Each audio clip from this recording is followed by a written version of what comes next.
കട്ടക്കലിപ്പന്റെ കാന്താരി മാലാഖ. രചന വർണ്ണ ദേവദത്തൻ. അവതരണം സാലിം കരുളായി. ഇതേ ദിവസം ദത്തൻ പതിവ് പോലെ ഓഫീസിലേക്ക് പോയി. വർണ്ണ റൂമിലേക്ക് വന്ന് പഠിക്കാൻ തുടങ്ങി. ഇപ്പം വർണ്ണ മടിയൊന്നും കാണിക്കാത്ത കാരണം ആമിക്കുട്ടി കൂട്ടിരിക്കാറൊന്നുമില്ല. ആള് ഫുൾ ടൈം ചെറിയമ്മയുടെ കൂടെ അടുക്കളയിൽ തന്നെയാണ്. പഠിച്ച് ക്ഷീണിച്ചതും വർണ്ണ പതിയെ താഴേക്ക് ഇറങ്ങി വന്നു. അവൾ സ്റ്റെയറിംഗ് താഴേക്ക് വരുമ്പോൾ കാണുന്നത് ആളിലെ സെറ്റിയിലിരിക്കുന്ന ശിലുവും പദ്രയും അവരുടെ ഇടയിലിരിക്കുന്ന അഭിജിത്തും. വർണ്ണയെ കണ്ടതും അവൻ വേണമെന്ന് വെച്ച് അവരുടെ തോളിലൂടെ കൈയിട്ടു. ഭദ്ര വേഗം തന്നെ കൈയെടുത്ത് മാറ്റി അവനിൽ നിന്ന് കുറച്ച് നീങ്ങിയിരുന്നു. എന്നാൽ ശിലു ഫോണിൽ അവൻ എന്തോ കാണിച്ചു കൊടുക്കുകയാണ്. അതിനിടയിൽ അവൾ മറ്റൊന്നും ശ്രദ്ധിച്ചിരുന്നില്ല. വർണ്ണ ദേഷ്യത്തിൽ അവരുടെ അരികിലേക്ക് എത്തി. ഷിലു! അവളുടെ ദേഷ്യത്തിലുള്ള വിളി കേട്ട് ഷിലുവിന്റെ കയ്യിലെ ഫോൺ വരെ താഴെ വീണിരുന്നു. ഓ, നീയായിരുന്നു! മഞ്ച പേടിച്ചു പോയി. ഷിലു താഴെ വീണ ഫോൺ എടുത്തു. എന്തിനാ പറഞ്ഞ ഇങ്ങനെ അലറി വിളിച്ചേ? എനിക്ക് പതിയെ വിളിച്ചാൽ ചെവി കേൾക്കും. നീ എന്താ ഇവിടെ ചെയ്യുന്നേ? നിനക്ക് പഠിക്കാനൊന്നുമില്ലേ? വർണ്ണ ഗൗരവത്തിൽ തന്നെ ചോദിച്ചു. ആ ഉണ്ട്, ഞാൻ അബേട്ടൻ നമ്മുടെ റിലേറ്റീവ്സിന്റെ ഫോട്ടോസൊക്കെ കാണിച്ചു കൊടുക്കായിരുന്നു. കാണിച്ചതൊക്കെ മതി, പോയി ഇന്ന് പഠിക്കാൻ നോക്ക്. ഒരു 5 മിനിറ്റ്, അത് കഴിഞ്ഞ് ഞങ്ങൾ പോവാം. നിന്നോട് പോവാനല്ലേ ഷിലു പറഞ്ഞത്? ഇയാൾക്ക് ഫോട്ടോസും വീഡിയോസും കാണിച്ചു കൊടുക്കാനേ അവിടെ നിമ്മിച്ചേച്ചിയുണ്ട്. നിന്റെ സഹായമൊന്നും വേണ്ട. നീ എന്തൊക്കെയാ പറഞ്ഞ ഈ പറയുന്നേ?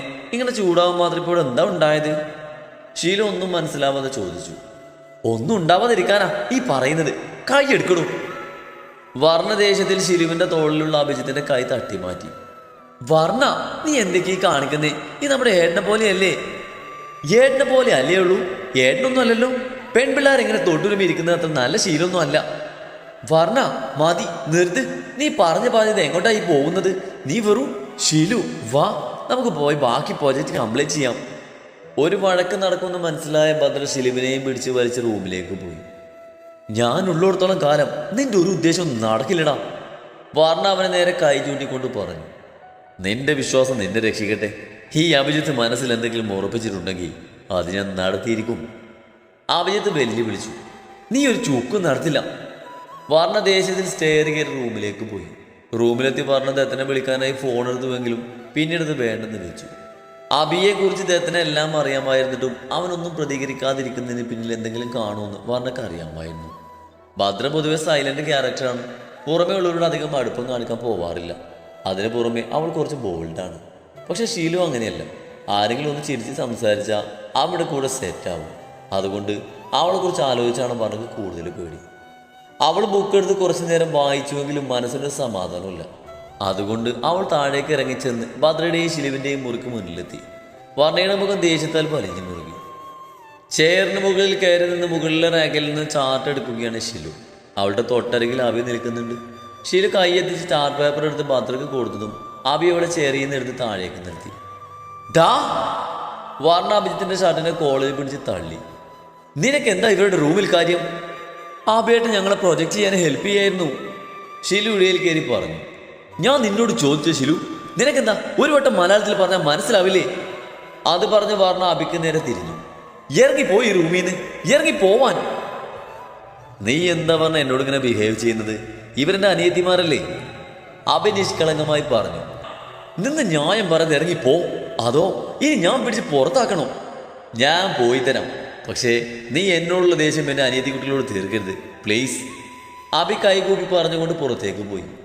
നിനക്ക് എന്താ പറഞ്ഞ ഭ്രാന്ത് പിടിച്ചോ? പാവ അബിയേട്ടൻ ഒരുപാട് സങ്കടമായിട്ടുണ്ടാകും. ഷിലു സങ്കടത്തോടെ പറഞ്ഞു. അയാൾക്ക് സങ്കടമായ നിനക്കെന്താ? ഇനി എങ്ങാനും അയാൾ ഈ റൂമിൽ കയറ്റിയ അയാളുടെ സ്വഭാവം നിങ്ങൾക്ക് ശരിക്കും അറിയില്ല. അബിയേട്ടൻ പറഞ്ഞ ശരിയാ ഭദ്രേ, ഇവൾക്ക് ഈഗോയും കോംപ്ലക്സും ആണ്. അബിയേട്ടൻ നമ്മളോട് ക്ലോസ് ആയിട്ട് പെരുമാറുന്നതിലുള്ള അസൂയ ഇതിന് മരുന്നില്ല. ഷിലു പറഞ്ഞു. നീ എന്ത് വിചാരിച്ചാലും എനിക്ക് ഒന്നുമില്ല. അവനെ നിങ്ങളുടെ കൂടെ കണ്ടുപോകരുത്. ദേ, നീ വെറുതെ വലിയ ഏടത്തി അമ്മയല്ലേ പറഞ്ഞ?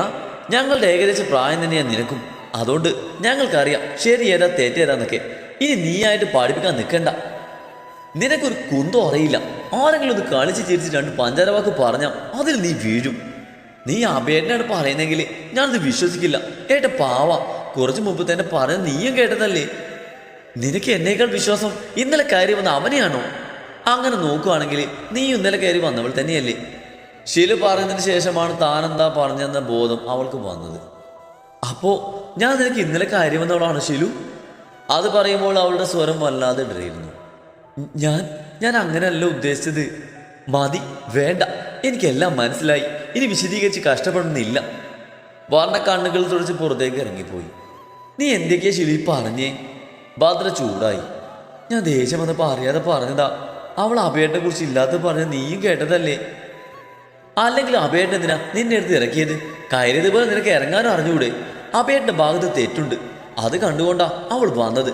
അതുകൊണ്ട് അഭയേട്ടനെ തെറ്റിദ്ധരിച്ചു. അവളുടെ സ്ഥാനത്ത് മറ്റാരാണെങ്കിലും ഇങ്ങനെയല്ലേ ഉണ്ടാകൂ? അല്ല, അവൾ അഭയേട്ടൻ വന്നപ്പോൾ മുതൽ ഇങ്ങനെ തന്നെയായിരുന്നു. എന്തോ മനസ്സിൽ ശത്രുത വെച്ച് പെരുമാറുന്ന പോലെ. എനിക്ക് വയ്യ നിങ്ങളെ പറഞ്ഞ് മനസ്സിലാക്കാൻ. വർണ്ണയും കണക്കാ, നീയും കണക്കാ. നിങ്ങൾ എന്താന്ന് വെച്ചാൽ ചെയ്യേ. ഭദ്ര അത് പറഞ്ഞ് പുറത്തേക്ക് പോയി. ദത്തൻ വൈകുന്നേരം ഓഫീസ് കഴിഞ്ഞ് വരുമ്പോൾ 4 പേരും ഹാളിലിരുന്ന് TV കാണുകയാണ്. 4 പേരും ഒരു സിറ്റിയിലാണ് ഇരിക്കുന്നത്. അറ്റത്ത് ഭദ്രയും അതിൻ്റെ അപ്പുറത്ത് ശിലു ആമയുടെ മടിയിൽ തലവെച്ച് ഭദ്രയുടെ മടിയിൽ കാലും വെച്ച് കിടക്കുന്നുണ്ട്. ആമയുടെ പുറത്ത് അവളുടെ തോളിൽ തല ചായ്ച്ച് വെച്ച് കിടന്ന് വർണ്ണയും TV കാണുന്നുണ്ട്. ഇതെന്താ പതിവില്ലാതെ വൈകുന്നേരം ഒരു TV കാണല്? അവരെ കണ്ട് പാർവതി ചോദിച്ചു. എനിക്കറിയില്ല, ഇവര് 3 പേര് എന്നെ പിടിച്ച് ഇവിടെ ഇരുത്തിയതാണ്, ആമി പറഞ്ഞു. 3 പേരും കൂടി പിണങ്ങിയോ? ദത്തൻ സംശയത്തോടെ ചോദിച്ചു. അവർ 3 പേരും ഒന്നും മിണ്ടാതിരുന്നു. ഓ, അപ്പൊ അത് തന്നെ കാര്യം. പറ ശീലുമോളെ, എന്തിനാ വഴക്കുണ്ടാക്കിയത്? ആമി ചോദിച്ചു. ഏയ് വഴക്കൊന്നുമില്ല ചേച്ചി, അവൾ താല്പര്യമില്ലാതെ പറഞ്ഞു. വേണ്ട, നീ TV കണ്ടോ? തൻ്റെ കൂടെ മുകളിലേക്ക് വരാൻ വർണ്ണ എണീറ്റതും ദത്തൻ പറഞ്ഞു. അവൾ തലയാട്ടിക്കൊണ്ട് വീണ്ടും മാമയുടെ തോളിൽ തലവെച്ച് കിടന്നു. ഈ പിള്ളേർക്ക് ഇത് എന്ത് പറ്റി? സാധാരണ കലവിലെ സംസാരം കൊണ്ട് മനുഷ്യന് കണ്ണും ചെവിയും തരാത്തതാണല്ലോ. ഒന്നും മിണ്ടാതിരിക്കുന്ന വർണ്ണയെയും ശിലുവിനെയും ഭദ്രയെയും കണ്ട് ചെറിയമ്മ ചോദിച്ചു. പാറാമി, എന്താ ഇവരുടെ പ്രശ്നം? ചെറിയമ്മ ആമിയെ നോക്കി ചോദിച്ചു. തൽക്കാലം ഞങ്ങൾക്കിടയിൽ ഒരു പ്രശ്നവുമല്ല. ഇനി എല്ലാവരും പറഞ്ഞ് പ്രശ്നം ഉണ്ടാക്കാതിരുന്നാൽ മതി. ഭദ്ര അത് പറഞ്ഞ് ഭക്ഷണം കഴിക്കൽ നിർത്തി എണീറ്റ് പോയി. അതിനു പിറകെ വർണ്ണയും ശിലുവും കൂടെ പോയതും എല്ലാവരും ഒന്നും മനസ്സിലാവാതെ പരസ്പരം നോക്കി. 3 കൂടി അടിച്ച് പിരിഞ്ഞു കാണും. അല്ലെങ്കിലും ഇതൊക്കെ ഞാൻ പ്രതീക്ഷിച്ചിരുന്നതാ, അമ്മായി പുച്ഛത്തോടെ പറഞ്ഞു. അവർക്കിടയിൽ എന്തെങ്കിലും പ്രശ്നം ഉണ്ടെങ്കിലേ അത് അവർ പരിഹരിച്ചോളും. അമ്മയുടെ കാര്യം നോക്കിയാൽ മതി, പാർവതി ഗൗരവത്തിൽ പറഞ്ഞു. പൂർണി, തൻ്റെ ഏട്ടത്തി, ഏട്ടൻ്റെ ഭാര്യ എന്നിങ്ങനെ എല്ലാവരും മയക്കെടുത്ത് പരസ്പരം തല്ലി പിരിക്കുന്ന പോലെ ഉണ്ടല്ലോ. അഭി നിമ്മിയുടെ കാതിൽ പതിയെ പറഞ്ഞു. എനിക്കൊന്നും മനസ്സിലാവുന്നില്ല ജിത്തു. പാർജേജി അങ്ങനെ ആർക്കു വേണ്ടി സംസാരിക്കുന്ന ആളല്ല.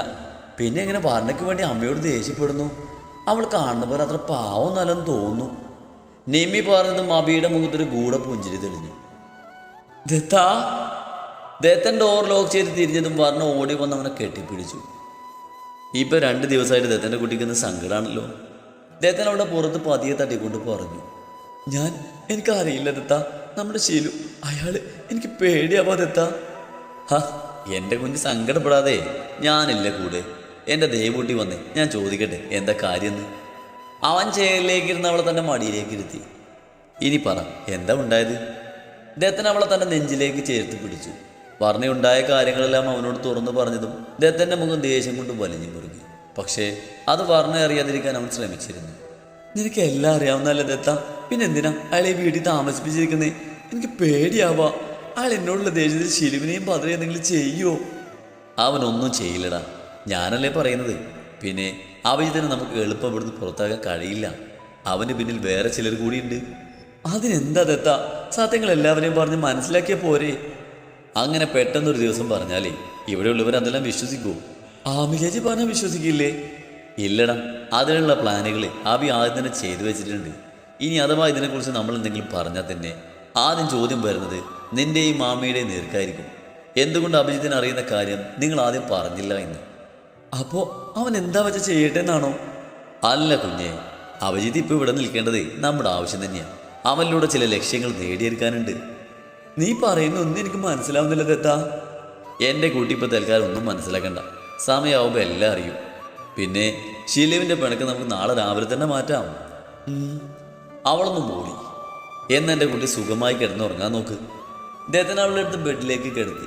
ദത്തൻ ലൈറ്റ് ഓഫ് ചെയ്ത് വന്ന് കിടന്നതും വർണ്ണവൻ്റെ മേലേക്ക് കയറി കിടന്നു. ദത്തൻ അവളെ 2 കൈകൾ കൊണ്ടും ചേർത്ത് പിടിച്ച് പുറത്ത് കൂട്ടിക്കൊടുത്തു. വർണ്ണ ഉറങ്ങിയെന്ന് മനസ്സിലായതും അവനവളെ ബെഡിൽ കിടത്തി പൊതിച്ചു കൊടുത്തു. ശേഷം വാതിൽ തുറന്ന് പുറത്തേക്ക് നടന്നു. നോയിൻ്റെ മോനെ, നിന്റെ മാറ്റേറ്റ സ്വഭാവം എൻ്റെ കുട്ടികളോട് കാണിക്കാൻ വന്നാ നിന്റെ അസുഖം ഞാനങ്ങ് തീർത്തു തരും. ദത്തൻ അബിയുടെ കഴുത്തിന് കുത്തിപ്പിടിച്ച് ചുമരിലേക്ക് ചേർത്തു. നീ എന്താടാ പുന്നാര മോനെ വിചാരിച്ചത്? നിന്നെ പേടിച്ചിട്ടാ ഞാനൊന്നും മിണ്ടാതെ നടക്കുന്നെന്നോ? നീ ഏതുവരെ പോകുന്ന അറിയാൻ തന്നെയായിരുന്നു ഞാൻ അങ്ങനെ ചെയ്തത്. എന്ന് വെച്ച് നിന്റെ ഈ കണ്ണ് എൻ്റെ പെണ്ണിന് നേരെയോ പെങ്ങന്മാരുടെ നേരെയോ വന്നാ പിന്നെ നീ രണ്ട് കള്ളിൽ എണീറ്റ് നടക്കില്ല. ശ്വാസം കിട്ടാതെ പിടയുന്ന അബിയെ ദത്തൻ സ്വതന്ത്രമാക്കിയതും അബി ശ്വാസം മാഞ്ഞു വലിച്ച് താഴേക്കിരുന്നു. ദത്തൻ അവൻ്റെ കോളറിൽ പിടിച്ചു ഉയർത്തി എഴുന്നേൽപ്പിച്ചു. ശേഷം അവനെ നേരെ നിർത്തി അവൻ്റെ കവിളിൽ ആഞ്ഞടിച്ചു. ഇതെൻ്റെ പെങ്ങളുടെ മേൽ നീ കൈ വെച്ചതിന്. ശേഷം അവൻ്റെ മറ്റേ കവിളിൽ ആഞ്ഞടിച്ചു. ഇതെൻ്റെ പെണ്ണിനെ ഭീഷണിപ്പെടുത്തിയതിന്. അവനെ പിന്നിലേക്ക് തള്ളി ദത്തൻ മുറിവിട്ട് പുറത്തേക്ക് ഇറങ്ങിയെങ്കിലും അവന് ദേഷ്യം തീരാതെ തിരികെ വന്ന് അവൻ ആഞ്ഞു ചവിട്ടി. ദേഷ്യമൊന്ന് കുറഞ്ഞതും അവൻ തിരികെ റൂമിലേക്ക് വന്നു. അപ്പോഴാണ് വർണ്ണയുടെ അരികിൽ അവളെ കെട്ടിപ്പിടിച്ച് കിടക്കുന്ന ശിലുവിനെ കണ്ടത്. രണ്ടുപേരും നല്ല ഉറക്കത്തിലാണെന്ന് മനസ്സിലായതും അവരെ പുതപ്പിച്ച് നേരെ താഴേക്ക് വന്നു. ചാരിയിട്ട ഭദ്രയുടെ റൂം അവൻ പതിയെ തുറന്നു.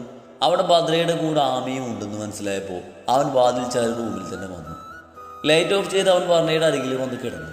വർണ്ണ ശിലുവിനെ കെട്ടിപ്പിടിച്ചാണ് കിടക്കുന്നത്. അത് കണ്ട് അവളുടെ നെറ്റിയിൽ ഒന്നുമ്പ് വെച്ചുകൊണ്ട് തിരിഞ്ഞു കിടന്നു. പിന്നീട് ഉറക്കത്തിലെപ്പോഴോ അവളുടെ കൈകൾ തന്നെ ചുറ്റിപ്പിടിച്ചത് ദത്തൻ അറിഞ്ഞിരുന്നു.